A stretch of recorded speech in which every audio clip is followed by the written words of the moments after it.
प्रणाम प्रणाम। नमस्ते से शुरू करें। नमस्ते। Okay okay. Thank you sensor. Page number 342। एकाषष्टितमः सर्गः।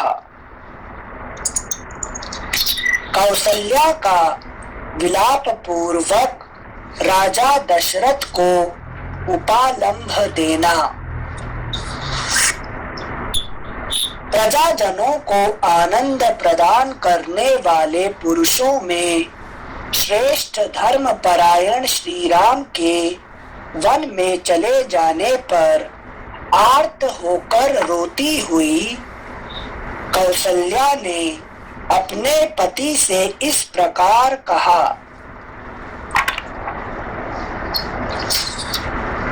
कोई पेज मिस नहीं किया ना? ना, ठीक है ठीक है।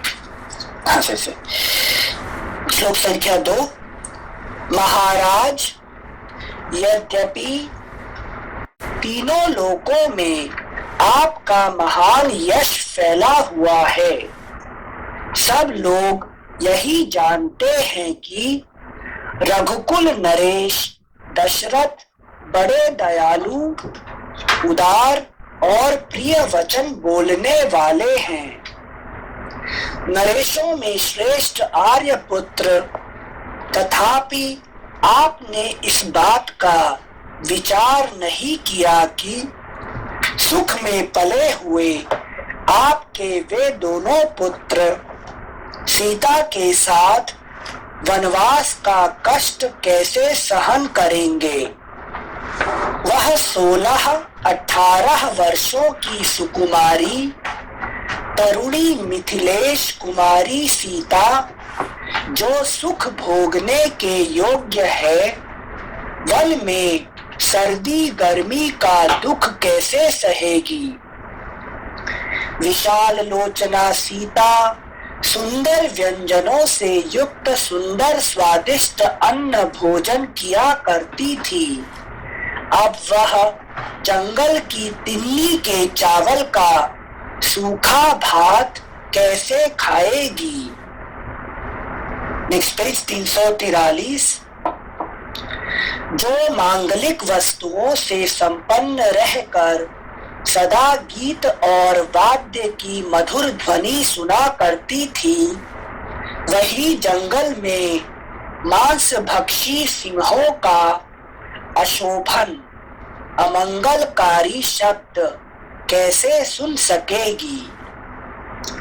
जो इंद्रध्वज के समान समस्त लोकों के लिए उत्सव प्रदान करने वाले थे, वे महाबली महाबाहु श्री राम अपनी परिघ जैसी मोटी बाह का तकिया लगाकर कहाँ सोते होंगे।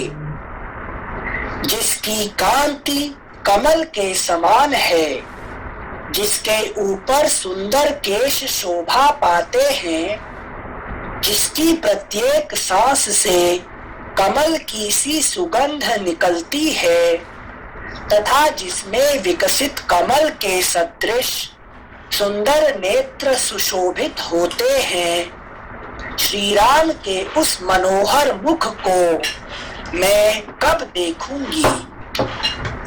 मेरा हृदय निश्चय ही लोहे का बना हुआ है, इसमें संशय नहीं है, क्योंकि श्री राम को न देखने पर भी मेरे इस हृदय के सहस्रों टुकड़े नहीं हो जाते हैं। आपने यह बड़ा ही निर्दयता पूर्ण कर्म किया है कि बिना कुछ सोच विचार किए मेरे बांधवों को कैकेयी के कहने से निकाल दिया है, जिसके कारण वे सुख भोगने के योग्य होने पर भी दीन होकर वन में दौड़ रहे हैं। यदि 15वें वर्ष में श्री रामचंद्र पुनः वन से लौटे तो भरत उनके लिए राज्य और खजाना छोड़ देंगे, ऐसी संभावना नहीं दिखाई देती। कहते हैं कुछ लोग श्राद्ध में पहले अपने बांधवों दौहित्र आदि को ही भोजन करा देते हैं। उसके बाद कृतकृत्य होकर निमंत्रित श्रेष्ठ ब्राह्मणों की ओर ध्यान देते हैं, परंतु वहां जो गुणवान एवं विद्वान देवतुल्य उत्तम ब्राह्मण होते हैं, वे पीछे अमृत भी परोसा गया हो तो उसको स्वीकार नहीं करते हैं। यद्यपि पहली पंक्ति में भी ब्राह्मण ही भोजन करके उठे होते हैं, तथापि जो श्रेष्ठ और विद्वान ब्राह्मण हैं, वे अपमान के भय से उस भुक्त शेष अन्न को उसी तरह ग्रहण नहीं कर पाते जैसे अच्छे बैल अपनी सींग कटाने को नहीं तैयार होते हैं। महाराज, इसी प्रकार ज्येष्ठ और श्रेष्ठ भ्राता अपने छोटे भाई के भोगे हुए राज्य को कैसे ग्रहण करेंगे? वे उसका तिरस्कार त्याग क्यों नहीं कर देंगे? जैसे बाघ गीदड़ आदि दूसरे जंतुओं के लाए या खाए हुए भक्ष्य पदार्थ शिकार को खाना नहीं चाहता, इसी प्रकार पुरुष सिंह श्री राम दूसरों के चाटे भोगे हुए राज्य भोग को नहीं स्वीकार करेंगे। हविष्य, घृत, पुरोडाश, कुश और खदिर, खैर के यूप ये एक यज्ञ के उपयोग में आ जाने पर यातयाम उपभुक्त हो जाते हैं। इसलिए विद्वान इनका फिर दूसरे यज्ञ में उपयोग नहीं करते हैं। एक बार फिर से पढ़ेंगे इसे। हविष्य, घृत, पुरोडाश, कुश और खदिर, खैर के यूप ये एक यज्ञ के उपयोग में आ जाने पर यातयाम उपभुक्त हो जाते हैं। इसलिए विद्वान इनका फिर दूसरे यज्ञ में उपयोग नहीं करते हैं। जैसे हमने कोई पूजा करते हैं तो एक है कि जो हमने जो क्या कहते हैं फल फूल सब इस्तेमाल कर दिया, तो उसको लेकर दूसरा पूजा में इस्तेमाल करेंगे क्या? नहीं करेंगे संशय, क्योंकि एक बार हो गया तो वो है कि नहीं, वो उपभुक्त हो गया है कि यूज्ड हो गया, तो दोबारा कोई नहीं करता है कि नहीं? हाँ संशय, हाँ संशय। बाघ, सिंह जैसे ऐसे जो पावरफुल एनिमल होते हैं, कितने ही भूखे रहे दूसरे का शिकार को नहीं खाएंगे। हाँ, ठीक है ना? भूखा रह जाएंगे मगर दूसरे का नहीं खाएंगे, जूठा नहीं। ऐसे ही राम जी जो है एक बार भारत में राजा बनने के बाद वो दोबारा राजा नहीं बनेंगे, वो है कि नहीं? अच्छा, हाँ संशय। इसीलिए भारत ने क्या किए, राजे नहीं दिए, उन्होंने राजा राम जी को राजा बना के वो उनका सेवक बन के रह गए वहां पे, है कि नहीं? अच्छा, जानते थे, हाँ वो जानते थे, इसीलिए उनका पादुका को बैठा दिया कि राजा, ठीक है राम जी नहीं बैठे, उनका पादुका बैठा हुआ है, ठीक है ना? हाँ। थैंक यू सेंसे, अदरवाइज उपभुक्त हो जाता राजा। हाँ, तो फिर दोबारा राम जी नहीं बैठेंगे वहीं पे। अच्छा, थैंक यू सेंसे। श्लोक संख्या 18। इसी प्रकार निसार सुरा और भुक्ता वशिष्ठ यज्ञ संबंधी सोम रस की भांति इस भोगे हुए राज्य को श्री राम नहीं ग्रहण कर सकते। जैसे बलवान शेर किसी के द्वारा अपनी पूंछ का पकड़ा जाना नहीं सह सकता, उसी प्रकार श्री राम ऐसे अपमान को नहीं सह सकेंगे। समस्त लोग एक साथ होकर यदि महासमर में आ जाएं, तो भी वे श्री रामचंद्र जी के मन में भय उत्पन्न नहीं कर सकते। तथापि इस तरह राज्य लेने में अधर्म मानकर उन्होंने इस पर अधिकार नहीं किया। जो धर्मात्मा समस्त जगत को धर्म में लगाते हैं, वे स्वयं अधर्म कैसे कर सकते हैं। नेक्स्ट पेज 344, श्लोक संख्या 21। वे महापराक्रमी महाबाहु श्री राम अपने सुवर्ण भूषित बाणों द्वारा सारे समुद्रों को भी उसी प्रकार दग्ध कर सकते हैं जैसे संवर्तक अग्निदेव प्रलय काल में संपूर्ण प्राणियों को भस्म कर डालते हैं। संवर्तक दो चीज में इस्तेमाल होता है, संवर्तक वायु, संवर्तक अग्नि। ये दोनों सिर्फ प्रलय काल में मतलब ध्वंस करने के लिए ही उनका रूप होता है, इसलिए उसका नाम संवर्तक कहा जाता है। ठीक है ना? हाँ समझे, संवर्तक प्रलय काल में। ओके ओके, प्रलय काल में नहीं तो ध्वंस करने के लिए। अच्छा समझे। श्लोक संख्या 22। सिंह के समान बल और बैल के समान बड़े बड़े नेत्र वाला वैसा नर श्रेष्ठ वीर पुत्र स्वयं अपने पिता के ही हाथों द्वारा मारा गया, राज्य से वंचित कर दिया गया। ठीक उसी तरह जैसे मत्स्य का बच्चा अपने पिता मत्स्य के द्वारा ही खा लिया जाता है, आपके द्वारा धर्म परायण पुत्र को देश निकाला दे दिया गया। अतः यह प्रश्न उठता है कि सनातन ऋषियों ने वेद में जिसका साक्षात्कार किया है तथा श्रेष्ठ द्विज जिसे अपने आचरण में लाए हैं, वह धर्म आपकी दृष्टि में सत्य है या नहीं। राजन, नारी के लिए एक सहारा उसका पति है, दूसरा उसका पुत्र है तथा तीसरा सहारा उसके पिता भाई आदि बंधु बांधव हैं। चौथा कोई सहारा उसके लिए नहीं है।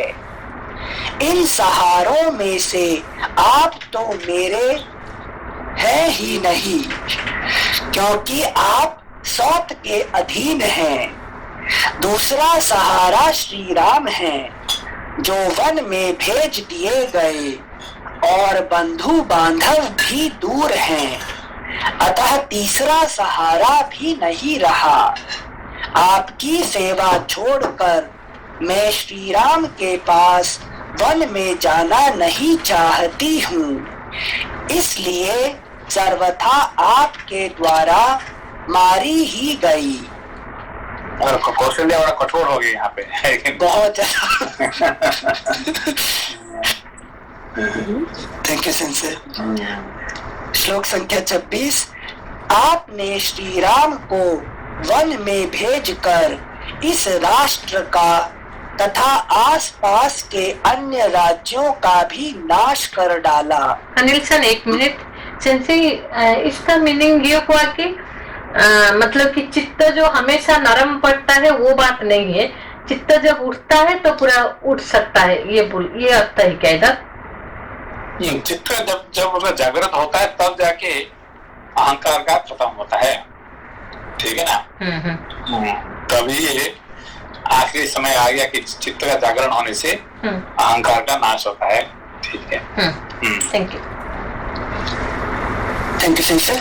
श्लोक संख्या 26। आपने श्री राम को वन में भेजकर इस राष्ट्र का तथा आसपास के अन्य राज्यों का भी नाश कर डाला, मंत्रियों सहित सारी प्रजा का वध कर डाला। आपके द्वारा पुत्र सहित मैं भी मारी गई और इस नगर के निवासी भी नष्ट प्राय हो गए। केवल आपके पुत्र भरत और पत्नी कैकेयी दो ही प्रसन्न हुए हैं। कौसल्या की यह कठोर शब्दों से युक्त वाणी सुनकर राजा दशरथ को बड़ा दुख हुआ। वे हा राम कहकर मूर्छित हो गए, राजा शोक में डूब गए। फिर उसी समय उन्हें अपने एक पुराने दुष्कर्म का स्मरण हो आया, जिसके कारण उन्हें यह दुख प्राप्त हुआ था। इनका जो कर्म थ्योरी कहा था हमने, कर्म फल हिसाब से उन्होंने उनको याद आ गया कि कौन सा पाप कर्म किए थे आज उनको भोगना पड़ता है। ठीक है ना, ये कर्म फल उनको याद आ गया। अच्छा, हाँ संशय, ये बार बार मूर्छित क्यों हो जाते हैं दशरथ जी? नहीं, जब आपको कोई भी बड़ा मतलब विपत्ति आता है तो अब कैसे क्या होता है सिचुएशन? मतलब मूर्छित में उत्तर नहीं देना या ब्लैंक हो जाना या अनकॉन्शियस हो जाना?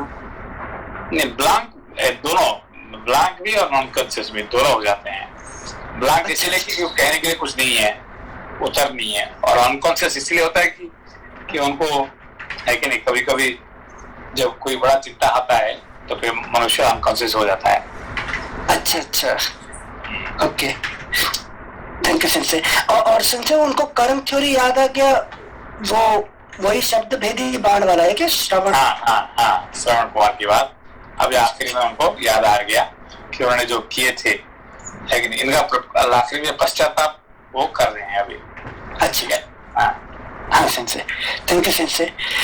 इस प्रकार श्री वाल्मीकि निर्मित आर्ष रामायण आदि काव्य के अयोध्या कांड में 61वां सर्ग पूरा हुआ। 62तमः सर्गः।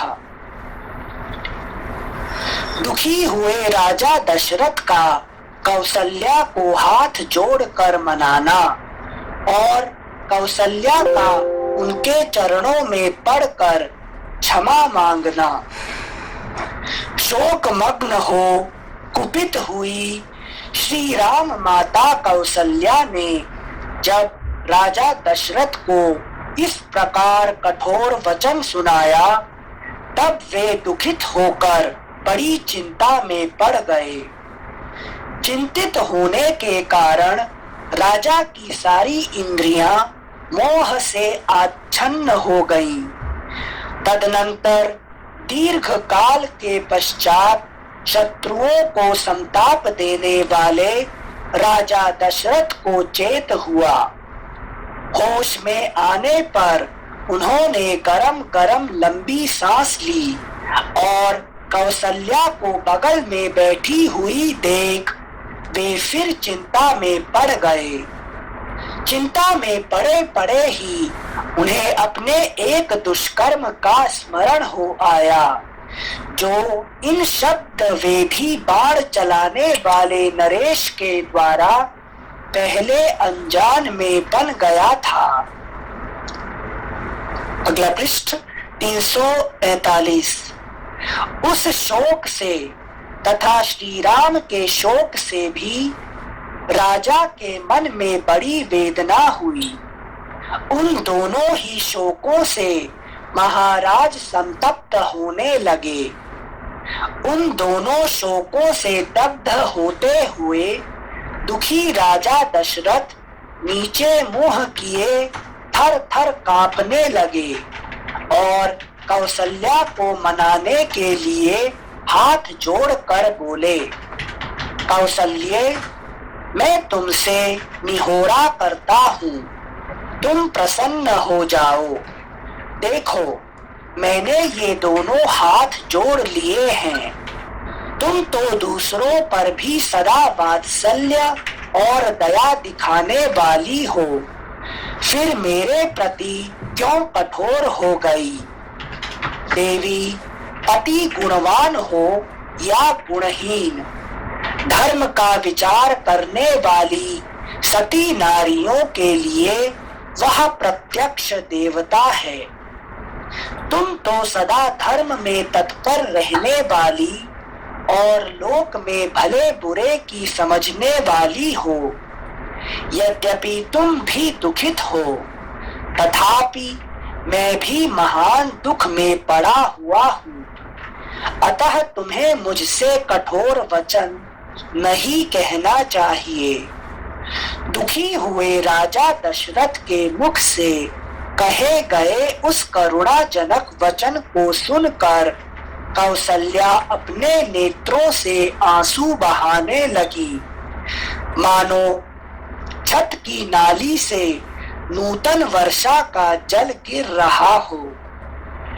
वे अधर्म के भय से रो पड़ी और राजा के जुड़े हुए कमल सदृश हाथों को अपने सिर से सटाकर घबराहट के कारण शीघ्रता पूर्वक एक एक अक्षर का उच्चारण करती हुई बोली, देव, मैं आपके सामने पृथ्वी पर पड़ी हूँ।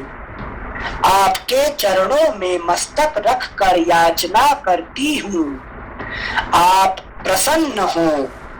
यदि आपने उल्टे मुझसे ही याचना की तब तो मैं मारी गई।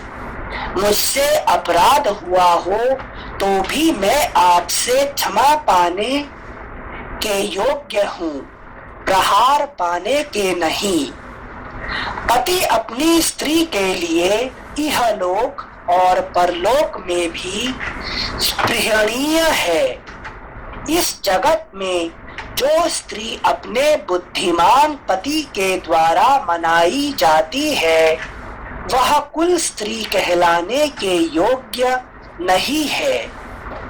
धर्मज्ञ महाराज, मैं स्त्री धर्म को जानती हूँ और यह भी जानती हूँ कि आप सत्यवादी हैं। इस समय मैंने जो कुछ भी ना कहने योग्य बात कह दी है वह पुत्र शोक से पीड़ित होने के कारण मेरे मुख से निकल गई है। शोक धैर्य का नाश कर देता है। शोक शास्त्र ज्ञान को भी लुप्त कर देता है तथा शोक सब कुछ नष्ट कर देता है। अतः शोक के समान दूसरा कोई शत्रु नहीं है। ये बहुत अच्छे श्लोक है। जैसे यहाँ मुझे थोड़ा जानने से आपसे थोड़ा जानने की इच्छा है। ये जो बोल रहे हैं कि शोक का पॉइंट, ये अच्छी तरह से समझ में आ रहा है कि मतलब एक बार शोक आता है ना, जितने सारे ज्ञान भी, शास्त्र ज्ञान अंदर भी सारे इंटेलेक्ट समझता है बट वो कुछ भी काम पे नहीं लगता है प्रैक्टिकली। तो उसको कैसे दूर करेंगे सेंसे? मतलब याद होता है कि शोक हो रहा है, शास्त्र ज्ञान लुप्त हो रहा है, फिर भी वहां से मतलब मैं बाहर नहीं आ पाती हूँ, वही शोक में डूबी रहती हूँ। वो कैसे उसको सॉल्व करें प्रॉब्लम को? शोक को विचार के द्वारा तो आप विचार करने लगेंगे तो फिर शोक ही दूर हो जाएगा, है कि नहीं? Just go on thinking and it will get diluted, ठीक है ना? जो विचार का भाव भी आने के लिए भी वो शोक उसको भी दबा देता है, वो भी हो जाता है। नहीं, ऐसा देखिए कि अभी जो क्या कहते हैं, बर्फ होता है ना, बहुत हार्ड होता है कि नहीं? बर्फ क्या होता है? पत्थर से भी हार्ड होता है, मगर उसको मतलब आग के पास ले आओगे तो क्या होगा? पानी हो जाता है कि नहीं? तो कहीं और कहाँ चला जाता है पता ही नहीं चलता आपको, है कि नहीं? अरे कहाँ गया पता नहीं चलेगा, ऐसे ही नहीं। तो ऐसे ही शोक जो है ज्ञान के सामने, ज्ञान क्या है? ज्ञान अग्नि, तो अग्नि का सामने आएगा तो शोक क्या होगा? पर डाइल्यूट होके पानी हो जाएगा, ठीक है ना? तो ये तो उसके लिए एक रास्ता है, जैसे बर्फ के लिए रास्ता क्या है? आग, है कि नहीं? सूर्य का रश्मि। ऐसे ही तो शोक के लिए क्या चाहिए? ज्ञान चाहिए, ठीक है ना? ज्ञान आदमी। Thank you sensi. नमस्ते सेंसी। नमस्ते नमस्ते। Since just to add Lopal-san's question, since मतलब जब वो कोई गुजर जाता है या फिर अपना कोई नजदीक वाला बहुत ज्यादा हर्ट करता है, तो वो जो शोक फीलिंग्स है उसको मतलब थोड़ा जाने के लिए बहुत ज्यादा टाइम लगता है। मतलब जैसे लोपल-सान ने बोला कि हम लोग कोशिश करते हैं, बट कोशिश करने के बाद भी लगता है सेंसे कहीं तो शायद थोड़ी कमी रह गई, जिसकी वजह से हम इतनी जल्दी उससे निकल नहीं पाते हैं। नहीं, देखिए कि एक छोटा सा दुख होता है, उसके सामने बड़ा दुख खड़ा कर देने से वो छोटा दुख क्या होता है, दब जाता है कि नहीं?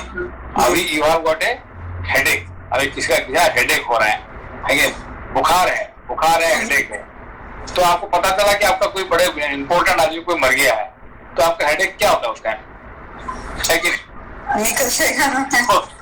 हेडेक कहाँ है और कहाँ पता ही नहीं चला, आप दौड़ भागते वहां पे क्यों? तो हॉस्पिटल में आपको जाना है तो किसको लेके, कोई इम्पोर्टेंट आदमी को, तब क्या होगा? वो आपका हेडेक 1 मिनट में खत्म। तो जब बड़ा प्रॉब्लम आ जाता है तो छोटा प्रॉब्लम क्या होता है, इमीडिएटली खत्म हो जाता है, ठीक है ना?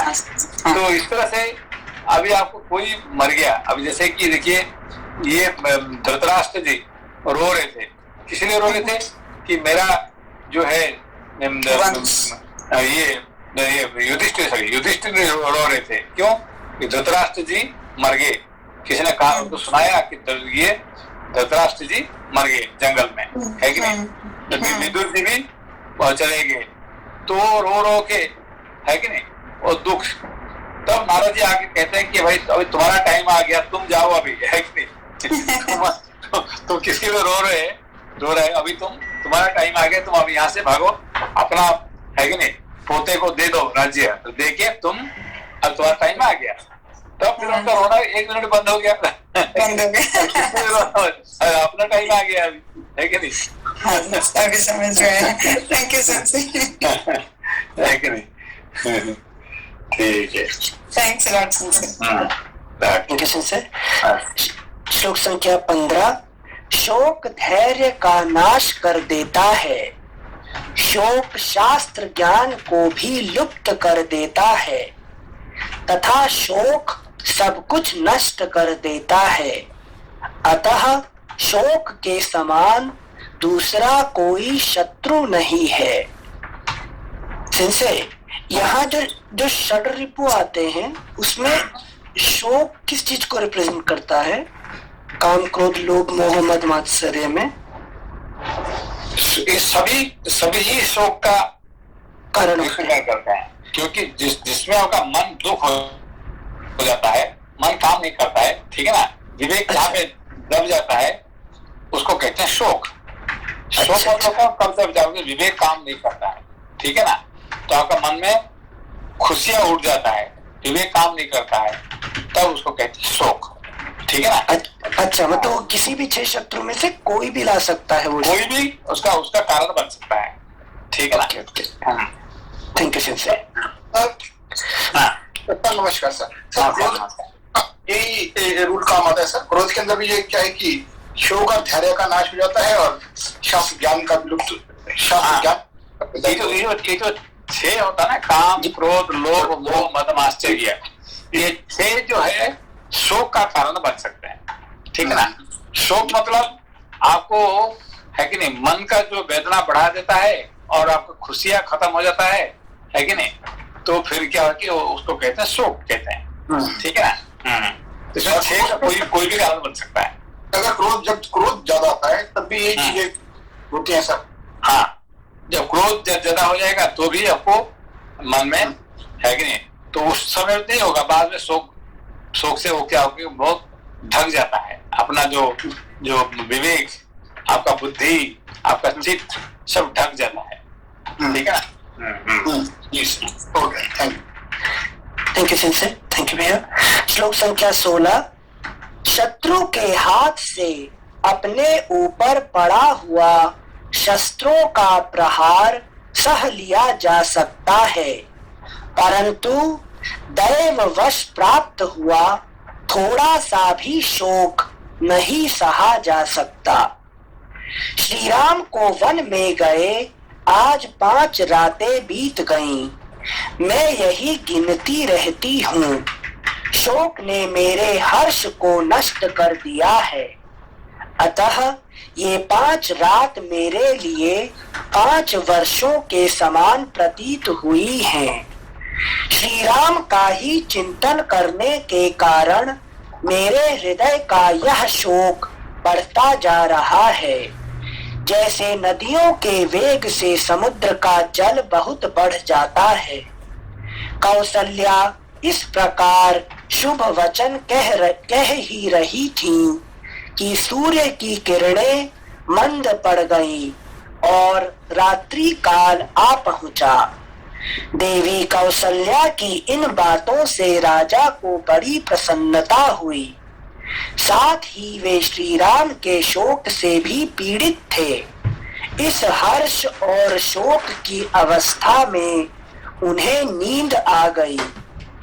इस प्रकार श्री वाल्मीकि निर्मित आर्ष रामायण आदि काव्य के अयोध्या कांड में 62वां सर्ग पूरा हुआ। अगला पृष्ठ 346। त्रिषष्टितमः सर्गः। राजा दशरथ का शोक और उनका कौसल्या से अपने द्वारा मुनि कुमार के मारे जाने का प्रसंग सुनाना। राजा दशरथ 2 ही घड़ी के बाद फिर जाग उठे। उस समय उनका हृदय शोक से व्याकुल हो रहा था। वे मन ही मन चिंता करने लगे। श्री राम और लक्ष्मण के वन में चले जाने से इन इंद्र तुल्य तेजस्वी महाराज दशरथ को शोक ने उसी प्रकार धर दबाया था जैसे राहु का अंधकार सूर्य को ढक देता है। जैसे राहु का अंधकार सूर्य को ढक देता है। पत्नी सहित श्री राम के वन में चले जाने पर कौशल नरेश दशरथ ने अपने पुरातन पाप का स्मरण करके कजरारे नेत्रों वाली कौसल्या से कहने का विचार किया। उस समय श्री रामचंद्र जी को वन में गए 6ठी रात बीत रही थी।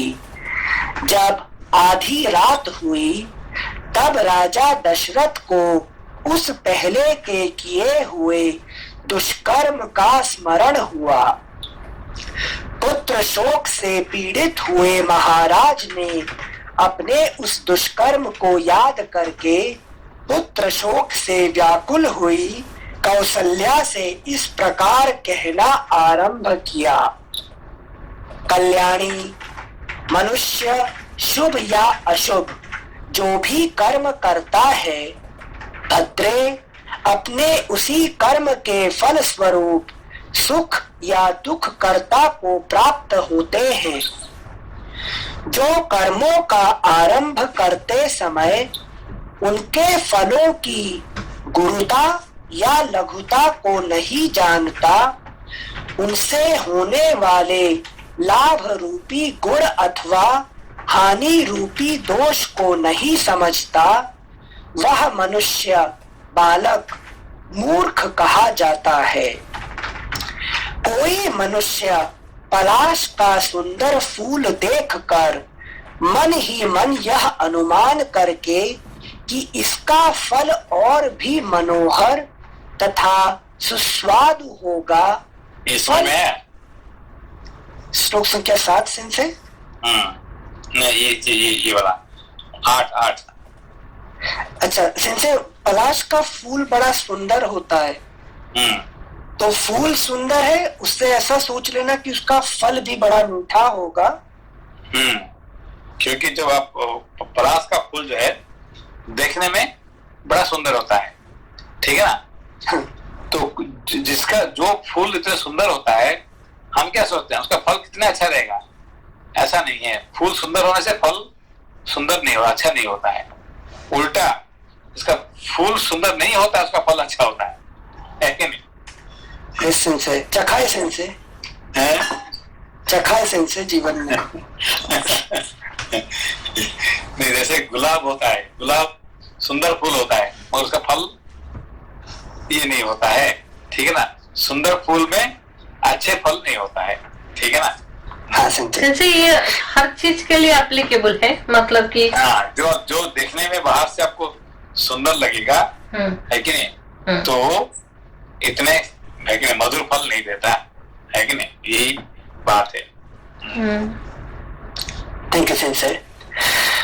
श्लोक संख्या 8। कोई मनुष्य पलाश का सुंदर फूल देखकर मन ही मन यह अनुमान करके कि इसका फल और भी मनोहर तथा सुस्वादु होगा, फल की अभिलाषा से आम के बगीचे को काट कर वहां पलाश के पौधे लगाता और सींचता है, वह फल लगने के समय पश्चाताप करता है, क्योंकि उससे अपनी आशा के अनुरूप फल वह नहीं पाता है। जो क्रियमाण कर्म के फल का ज्ञान या विचार न करके केवल कर्म की ओर ही दौड़ता है, उसे उसका फल मिलने के समय उसी तरह शोक होता है जैसा कि आम काट कर पलाश सींचने वाले को हुआ करता है। सेंसे, इस चीज को पलाश और आम का ये जो उपमा दी है, उसको दशरथ जी का जो शब्द भेदी बाण चलाए थे उससे कैसे रिलेट कर सकते हैं कि वो तो शक्ति का प्रयोग कर रहे थे, मतलब बाण चलाने से पहले उनको ये सोच लेना चाहिए कि कुछ नेगेटिव भी हो सकता है। हर जिंदगी में हर पल समय पे अपने को है कि नहीं, जो दिखता है वो उसको एज इट इज नहीं लेना चाहिए, है कि नहीं, उसको अंदर को झांक के देखना पड़ता है, ठीक है ना। यह तो कोई भी चीज को। ओके, थैंक यू सेंसे। श्लोक संख्या 10। मैंने भी आम का वन काट कर पलाशों को ही सींचा है, इस कर्म के फल की प्राप्ति के समय अब श्री राम को खोकर मैं पश्चाताप कर रहा हूँ, मेरी बुद्धि कैसी खोटी है। कौशल्य, पिता के जीवन काल में जब मैं केवल राजकुमार था, एक अच्छे धनुर्धर के रूप में मेरी ख्याति फैल गई थी। सब लोग यही कहते थे कि राजकुमार दशरथ शब्द वेधी बाण चलाना जानते हैं। इसी ख्याति में पढ़कर मैंने यह एक पाप कर डाला था जिसे अभी बताऊंगा। देवी, उस अपने ही किए हुए कुकर्म का फल मुझे इस महान दुख के रूप में प्राप्त हुआ है। जैसे कोई बालक अज्ञानवश विष खा ले तो उसे भी वह विष मार ही डालता है, उसी प्रकार मोह या हमें क्या सके, ये बालक है, बालक ने गलती से विष खा लिया, उसका बच्चा है क्या? जानते हुए खाओ कि अनजान में खाओ कि है कि नहीं, गलती से वो विष मारेगा ही मारेगा, रिजल्ट वही है। रिजल्ट वही है।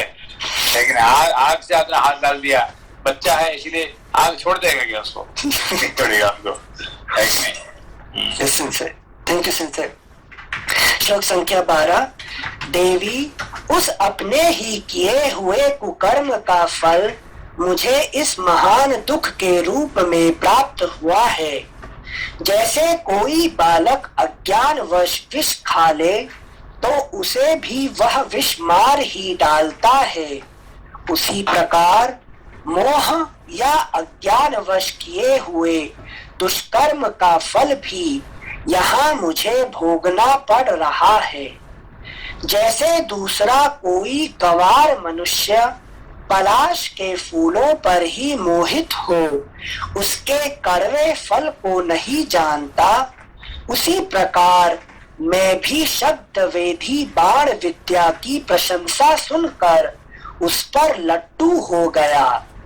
उसके द्वारा ऐसा क्रूरता पूर्ण पाप कर्म बन सकता है और ऐसा भयंकर फल प्राप्त हो सकता है, इसका ज्ञान मुझे नहीं हुआ। अगला पृष्ठ 347। देवी, तुम्हारा विवाह नहीं हुआ था और मैं अभी युवराज ही था। उन्हीं दिनों की बात है। मेरी काम भावना को बढ़ाने वाली वर्षा ऋतु आई। सूर्य देव पृथ्वी के रसों को सुखाकर और जगत को अपनी किरणों से भली भांति संतप्त करके, जिसमें यमलोकवर्ती प्रेत विचरा करते हैं, उस भयंकर दक्षिण दिशा में संचरण करते थे। सब ओर सजल मेघ दृष्टिगोचर होने लगे और गर्मी तत्काल शांत हो गई। इससे समस्त मेढकों, चातकों और मयूरों में हर्ष छा गया। पक्षियों की पांखें ऊपर से भीग गई थीं। वे नहा उठे थे और बड़ी कठिनाई से उन वृक्षों तक पहुंच पाते थे जिनकी डालियों के अग्रभाग वर्षा और वायु के झोंकों से झूम रहे थे। गिरे हुए और बारंबार गिरते हुए जल से आच्छादित हुआ मतवाला हाथी, तरंग रहित प्रशांत समुद्र तथा भीगे पर्वत के समान प्रतीत होता था। पर्वतों से गिरने वाले स्रोत। ये लोका जी, ये चमर साहब बताइए आपको जो मैंने ये बताया था श्रवण कुमार और शब्दवेदी बाण के व्यापार। नहीं सुना नहीं है? नहीं सुना नहीं हूँ। अभी है, पूछो क्या? नहीं तो बता दे उसको मैंने एक बड़ा अच्छा कि वो बाण का नाम क्या है? शब्दवेदी। और किसको मारे हैं? श्रवण कुमारों को, है कि नहीं? श्रवण को मारते हैं शब्दवेदी बाण, है कि नहीं? उसका ऊपर थोड़ा है। मैं ट्रांसलेशन कर दूंगी सेंसे, अगर थोड़ा आप आज्ञा दे तो, क्लास का डिस्टर्ब नहीं होगा तो। वो पूछे कि उसमें वो किताब में लिखी हुई क्या? प्लीज। अच्छा तो कीते चमरुसान कोमेनासाई इमा किकोइमास है चमरुसान तब म्यूट नाते करा। सेंसे बाद में पूछूंगी, वो रिस्पॉन्स नहीं कर रही है। बाद में पूछूंगी, अनिल बाद में पूछ के शेयर करूंगी। ठीक है सेंसे। शब्दवेदी बाण मारा श्रवण कुमार को। ठीक है सेंसे। श्लोक संख्या 18। गिरे हुए और बारंबार गिरते हुए जल से आच्छादित हुआ मतवाला हाथी, तरंग रहित प्रशांत समुद्र तथा भीगे पर्वत के समान प्रतीत होता था। पर्वतों से गिरने वाले स्रोत या झरने निर्मल होने पर भी पर्वतीय धातुओं के संपर्क से श्वेत, लाल और भस्म युक्त होकर सर्पों की भांति कुटिल गति से बह रहे थे। वर्षा ऋतु के उस अत्यंत सुखद सुहावने समय में मैं धनुष बाण लेकर रथ पर सवार हो शिकार खेलने के लिए सरयू नदी के तट पर गया। मेरी इंद्रियां मेरे वश में नहीं थीं।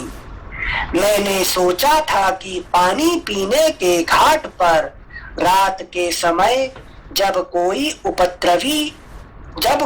उपद्रवकारी भैंसा, मत वाला हाथी अथवा सिंह, व्याघ्र आदि दूसरा कोई हिंसक जंतु आवेगा तो ये बात राम जी सुमंत्र जी की बात कर रहे, याद है कि रात को, है कि नहीं? क्या बताए थे कि जो राजकुमार लोगों ने, है कि नहीं, जो अयोध्या का राजकुमार क्या पसंद करते हैं? सरयू नदी का किनारे में मृगया करने का पसंद करते हैं, जो मुझे पसंद नहीं है।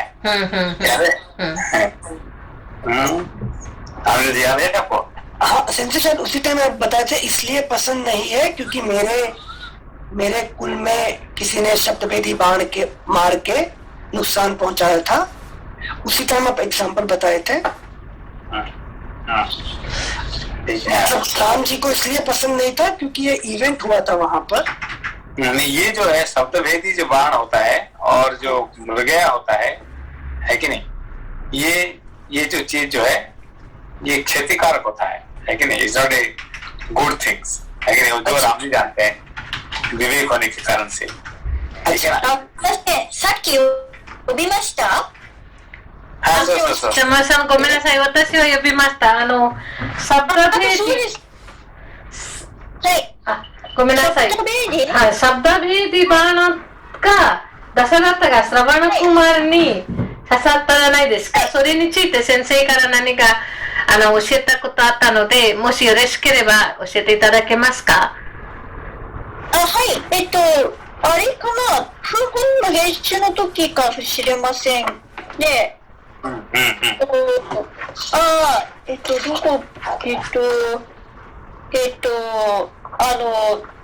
白花熊原のところの話ですよね。どこだろうな。私は、白花熊原が、水汲んでた時にゾウさんと間違えたんですよね。それで、ダシャラタが矢を放ったんだけど、相手がゾウさんというか猛獣だと思ったんですよね。バイオレントアニマルっていうのと思って撃ったら白花クマーラでごめんなさいって謝って、でも白花クマーラっていうのは白檀の木みたいなもので、なんていうんだっけ、英語で白檀の木みたいなもんで、チャンダナみ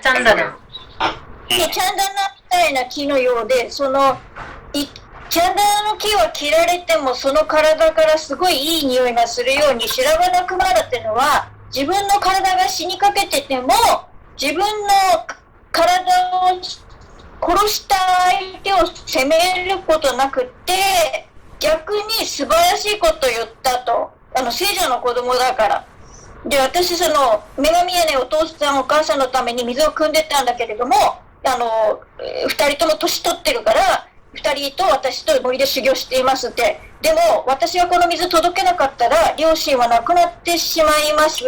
だからダシャラタに言いたいことは、あなた自分のやった悪いことに対してもう怖くて逃げたくなってるかもしれないけど、逃げちゃうより今行うべきダルマを頑張ってやれば、ダルマはきっとあなた、そのダシャラタ自身を守ってくれるでしょうってなんかアドバイスしたんですよ。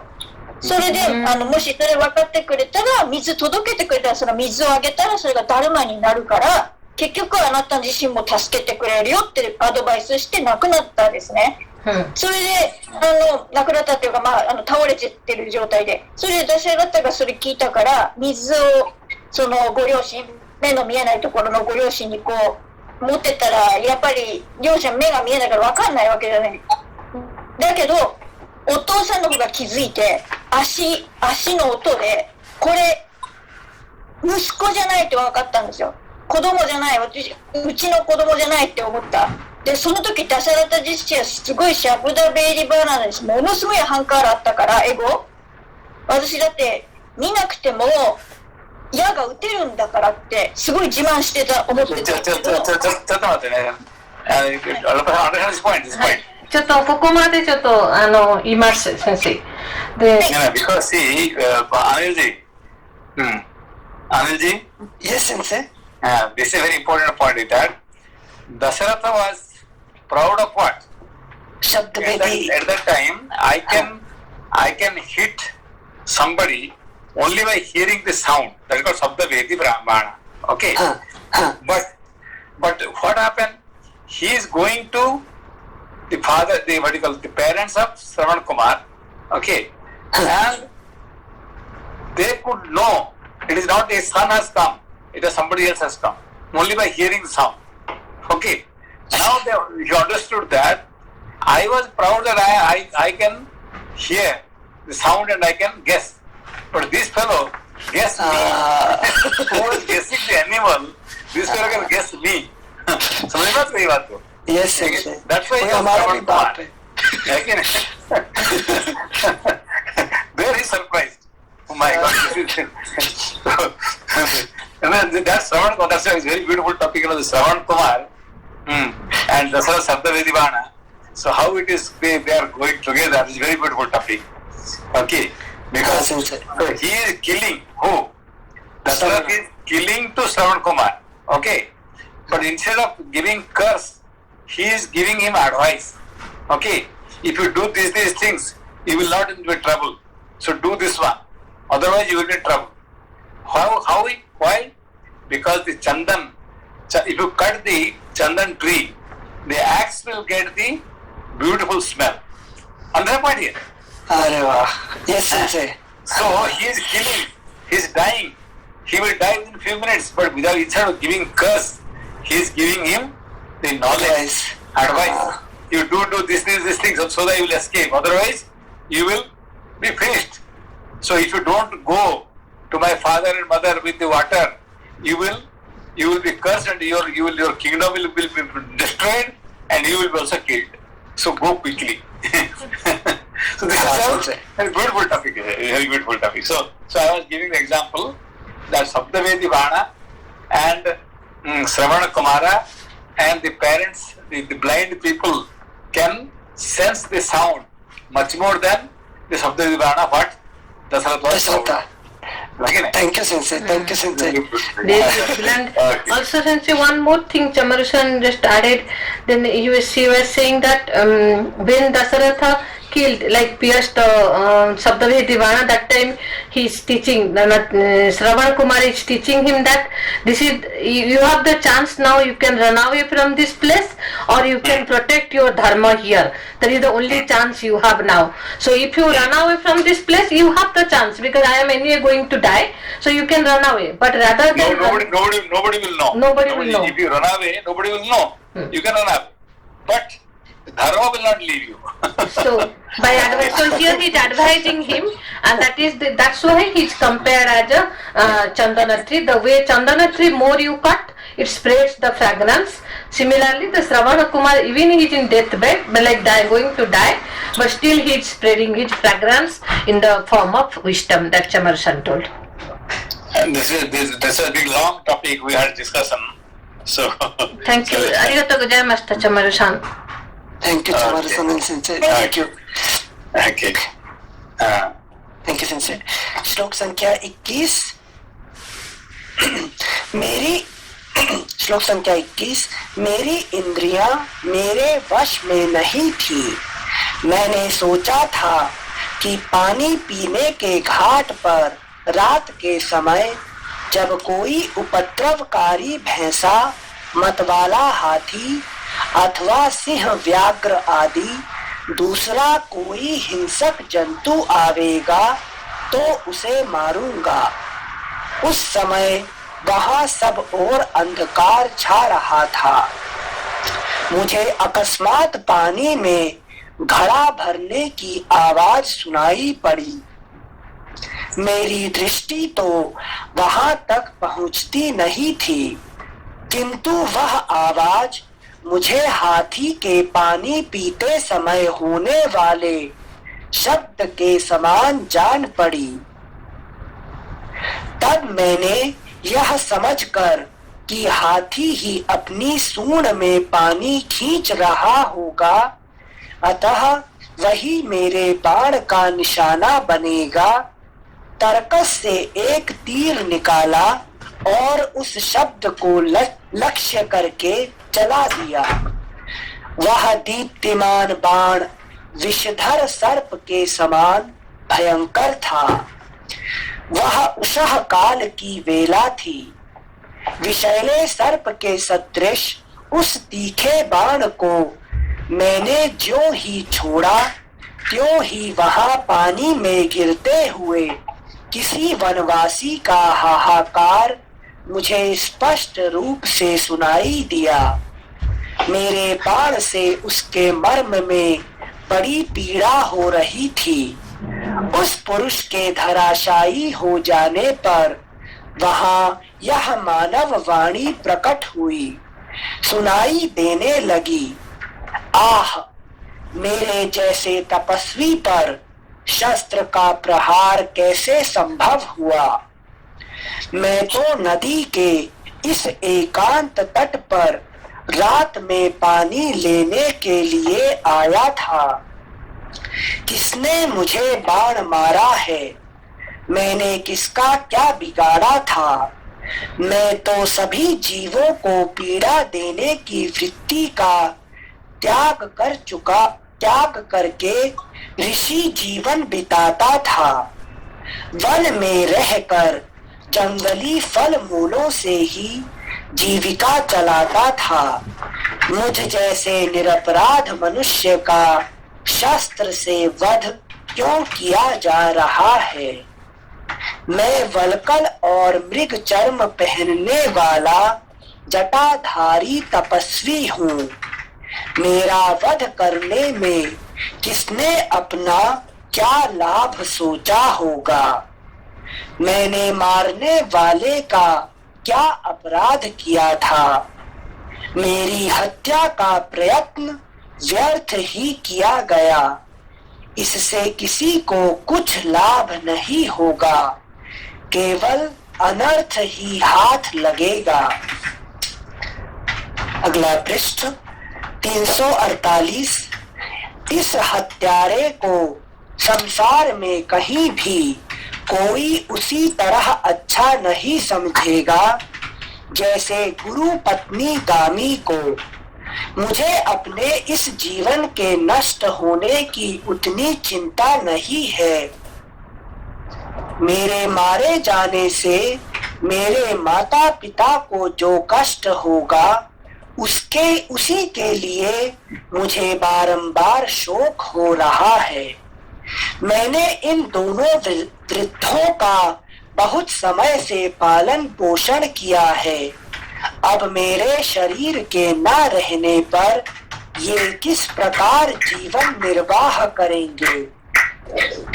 घातक ने एक ही बाण से मुझे और मेरे बूढ़े माता पिता को भी मौत के मुख में डाल दिया। किस विवेकहीन और अजितेंद्रिय पुरुष ने हम सब लोगों का एक साथ ही वध कर डाला।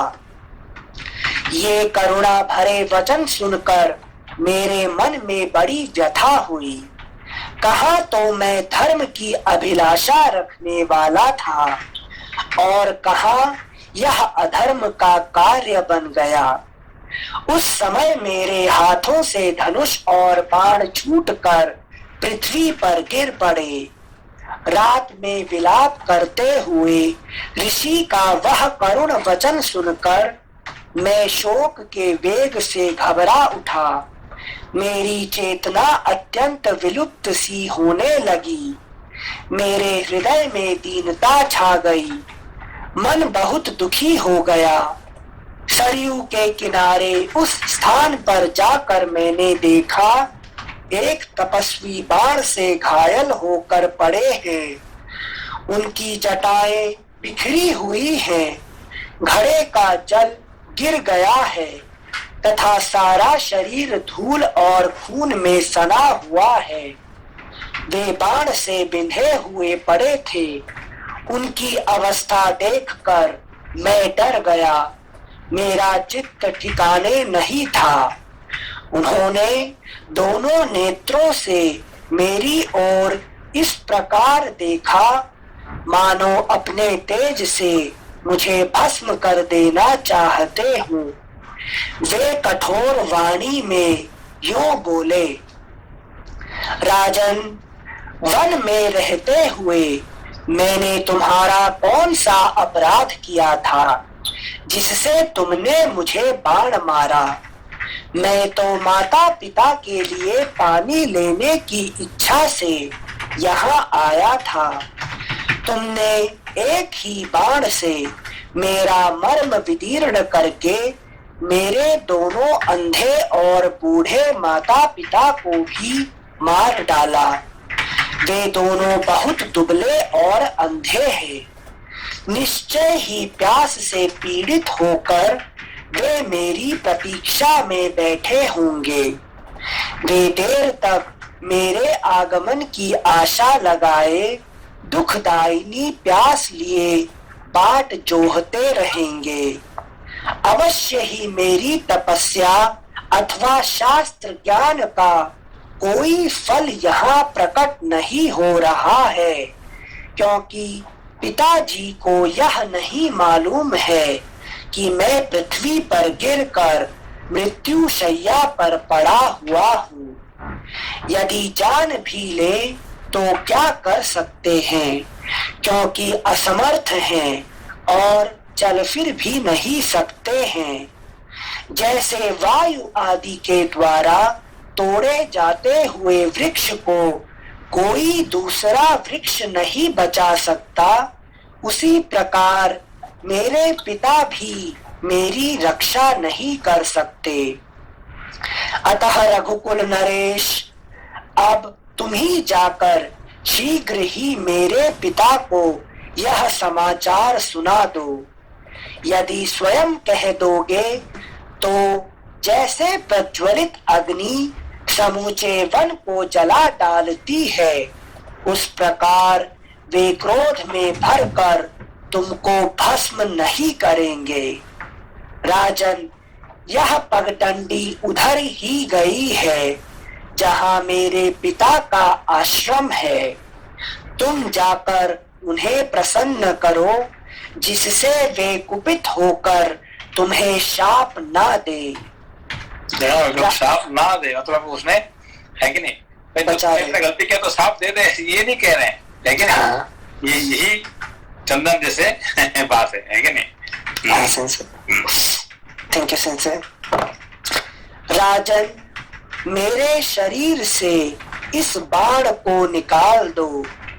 यह तीखा बाण मेरे मर्म स्थान को उसी प्रकार पीड़ा दे रहा है जैसे नदी के जल का वेग उसके कोमल बालुकामय ऊंचे तट को छिन्न भिन्न कर देता है।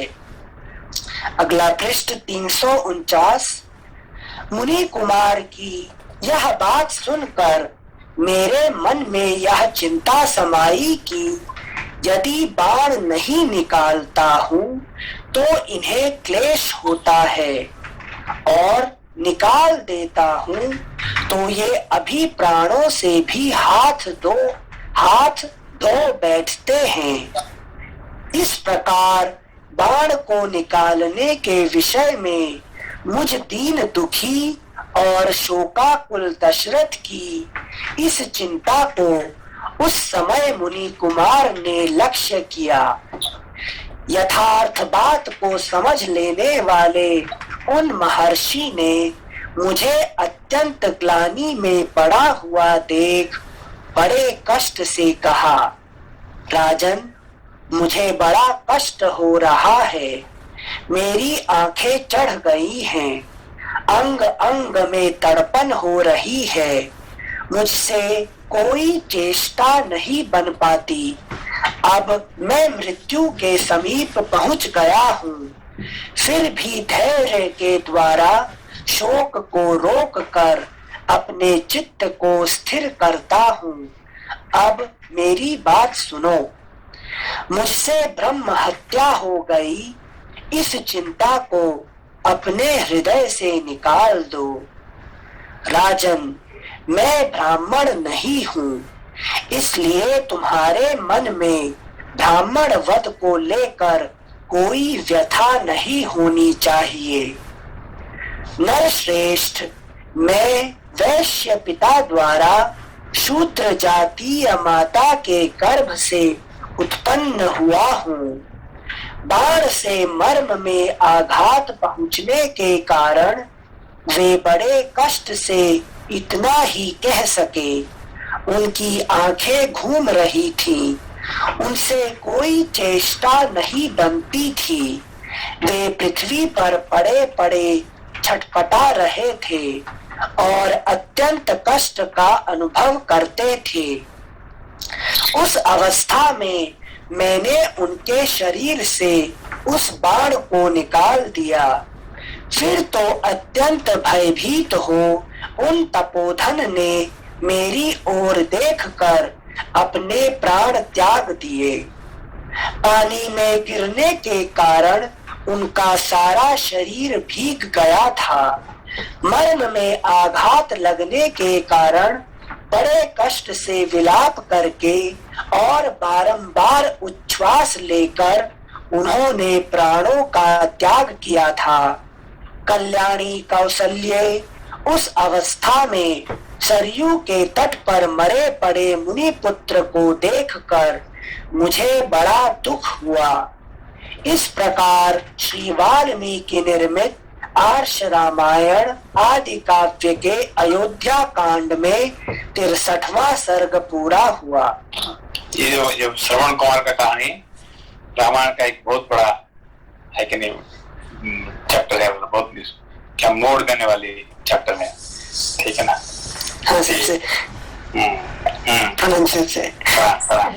कल ट्यूसडे है सही, परसों पढ़ेंगे फिर। कल ट्यूसडे है। ओके, नमस्ते सेंसेई। नमस्ते। नमस्ते।